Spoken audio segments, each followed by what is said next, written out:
All right, so here the function f computes the number of accidental deaths y per 100,000 people during the year x. Now we're supposed to complete parts A through C below.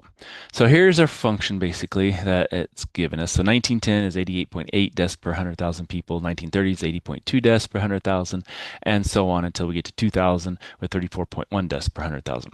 So it says evaluate f of 1950 and interpret the results. All right, so what that means is if we go back over here, we have for A, f of 1950 is equal to what? Well, we just look at the thing here and we get 57.6. So 57.6 deaths per 100,000 people. Okay, so that's what it means. In 1950, there was 57.6 deaths per 100,000 people. All right, so B. What if I want to find the domain of f? Well, again, domain is just all the x values. So that's going to be 1910, 1930, 1950, 1970, 1990, and the year 2000. And our range is going to be all the y values, which is 88.8. And then we have 80.2. Then we have 57.6 and 46.2, 35.2, and 34.1.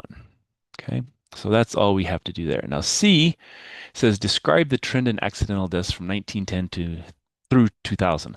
Well, we see that we're going from 88 down to 80, down to 57, 46, 35, 34. So we can say the number of accidental deaths per 100,000 people is decreasing from 1910 to 2000. Okay, and that's all they really want us to do here. Let's go to the next one. Here we have to identify whether the set S is a relation, a function, or both. If it's neither, state so. Give the domain and range if possible. All right, so let's kind of look at this. So here 3 maps to 5, here -5 maps to 5, and here 7 maps to 5. So this looks like it could be a relation or a function. So basically it can be either one of them. Basically both of them is what we could say, I guess, is what it is. It's the or both. And so now what it wants us to do is find the range and the domain. Now we're doing this backwards just to see if you notice the range, that's going to be the y values. Well, the y values are all the same. They're all just 5. It's kind of a constant function. But our domain, we have a 3, a -5, and a 7. Okay, so if we look at this on a graph, so we have a 3 over here and then a 5.